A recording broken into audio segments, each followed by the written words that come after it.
What if I told you the most dangerous thing you did today wasn't what you think, not crossing a busy street, not eating that questionable takeout, but setting your alarm for just 6 hours of sleep? It sounds dramatic, right? But the science is becoming alarmingly clear. We live in a culture that glorifies the hustle, the grind, the "I'll sleep when I'm dead" mentality. But what if that mindset is accelerating the process? Welcome back to Healthy Secrets. Quick facts, no fluff. New here?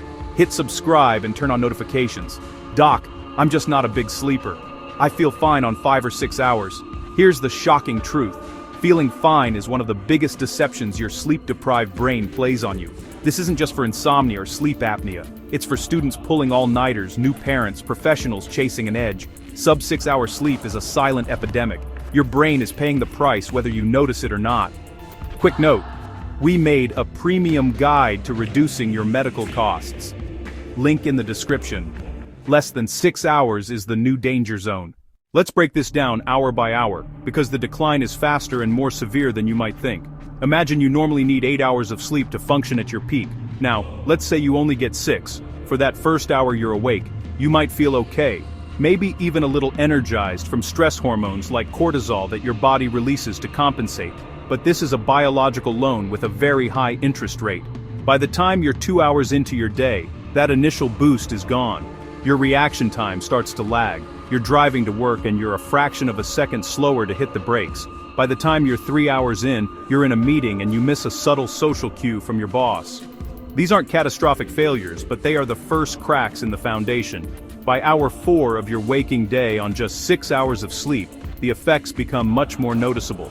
By hour 5, your prefrontal cortex, the part of your brain for logic and impulse control, starts to go offline. This is why that donut in the break room suddenly seems like a fantastic idea.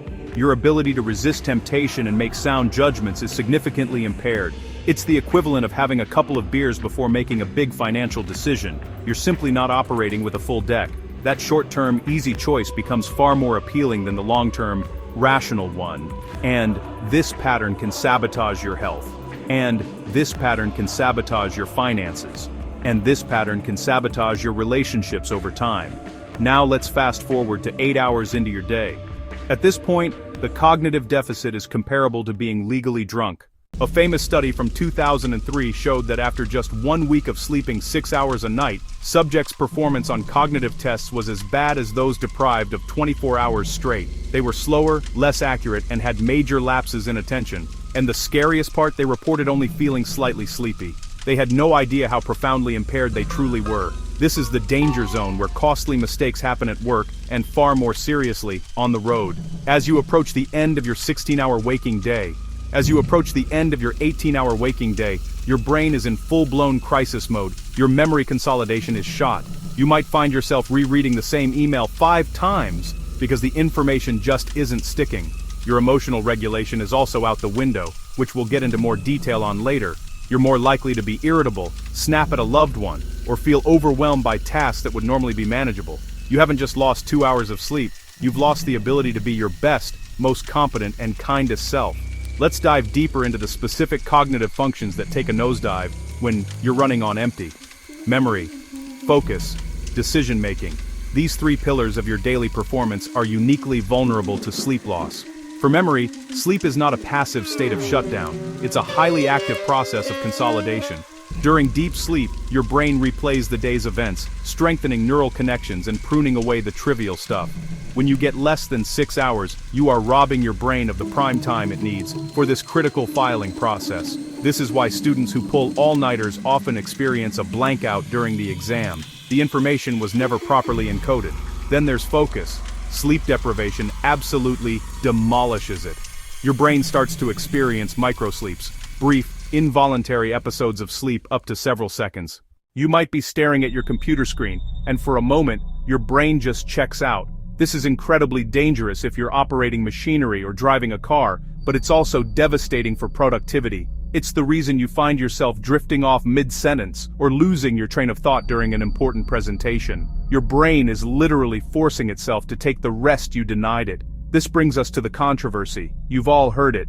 But what about those people who have a short sleeper gene? Yes, there is a tiny, and I mean minuscule, fraction of the population, estimated to be less than 1%, who have a genetic mutation, like on the DEC2 gene, that allows them to genuinely thrive on less sleep. The problem is that many more people think they belong to this exclusive club when they absolutely do not. The vast majority of people who consistently sleep for 6 hours or less are not genetic outliers. They are chronically sleep-deprived individuals who have simply grown accustomed to a lower level of performance. They've forgotten what it feels like to be truly sharp and rested. Ultimately, this all culminates in poor decision-making. The sleep-deprived brain has a well-documented bias towards risk and reward. The amygdala becomes hyperactive, while the prefrontal cortex, your rational CEO, is underactive. This combination makes you more impulsive, more emotionally reactive, and less able to weigh long-term consequences. You're more likely to gamble, make a risky investment, or get into an argument you'll later regret. So, I have to ask, are you sure you're one of the 1% with a special gene, or are you just making consistently poorer decisions because you're tired? Let me know your thoughts on this in the comments. We've talked about the immediate and emotional consequences, but now we need to discuss the most frightening part, the long-term, irreversible damage. Consistently sleeping for less than 6 hours a night isn't just making you tired and moody, it could be actively contributing to the degeneration of your brain. Remember that glymphatic system, the brain's cleanup crew. When it's not given enough time to work, night after night, year after year, toxic proteins like beta amyloid, tau build up. This accumulation is one of the primary pathological hallmarks of Alzheimer's disease. This isn't speculation, it's a growing area of intense scientific research.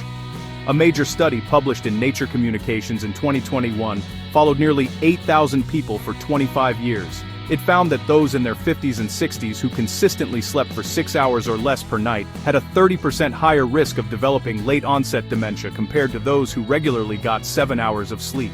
A 30% increased risk. Let that sink in. This risk was independent of other socio-demographic factors, behavioral factors, cardiometabolic factors, and mental health factors. It suggests a direct link between chronic short sleep in midlife and neurodegenerative disease later in life. This process can be thought of as accelerating the aging of your brain. Just as wear and tear degrades a machine, the lack of nightly maintenance can cause your brain to age prematurely, linked to stroke, cognitive decline, and even brain shrinkage. Yes, you read that right. Some studies have shown that poor sleep is associated with a more rapid decline in brain volume, particularly in regions critical for memory and executive function.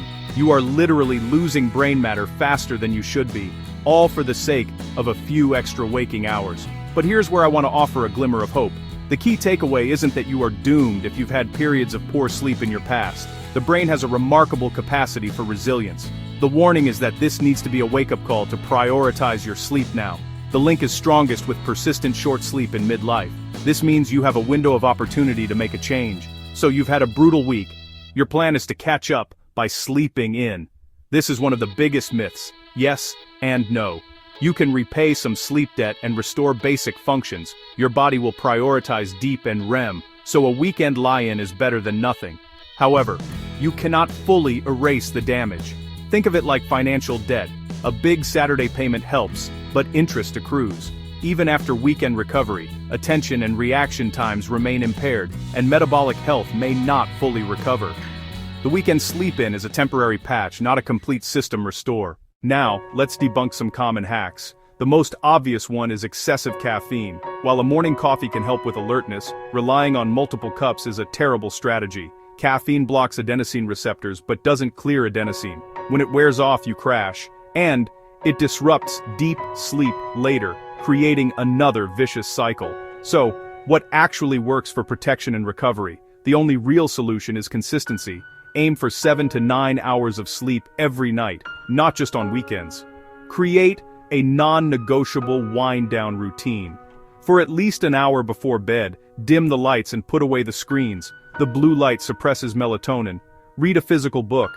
Take a warm bath. Do light stretching. Keep your bedroom cool, dark, and quiet. Avoid large meals and alcohol close to bedtime. These aren't exciting hacks, I know. They are boring, fundamental, science-backed habits that, when practiced consistently, are the single most effective way to protect your long-term brain health. Alright, let's wrap this up with a rapid-fire Q&A tackling some of the most common questions you guys leave in the comments. First up, is taking melatonin every night safe? For short-term issues like jet lag, it can be helpful, but as a long-term nightly solution, the evidence is mixed. Dosage and purity aren't well regulated in the US. It's better to focus on behaviors that help your body produce melatonin naturally. Think light exposure in the morning, darkness at night. Don't outsource your body's job if you don't have to. Next, what if I wake up and can't get back to sleep? The worst thing is to lie there stressing. That trains your brain to associate your bed with anxiety. Use the 20-minute rule. If you're not asleep, get out of bed. Go to a dim room, read a dull book, or listen to calm music until sleepy again, then return. This breaks the negative association. Does alcohol help you sleep? It might knock you out, but it's a trap. Alcohol severely suppresses REM sleep and causes wake-ups later, so you get fragmented, poor-quality sleep, and wake groggy for a reason. It's one of the biggest sleep disruptors out there. Now it's your turn. I've laid out the science, but I want to hear from you. What's the one sleep trick that has genuinely worked for you?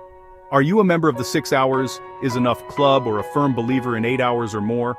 Share your experiences and opinions in the comments below. Let's discuss and learn from each other. And as always, thank you for being a vital part of this incredible community. Your engagement makes this all possible. Don't forget to subscribe, check out that guide in the description, and I'll see you in the next video. Stay healthy, everyone.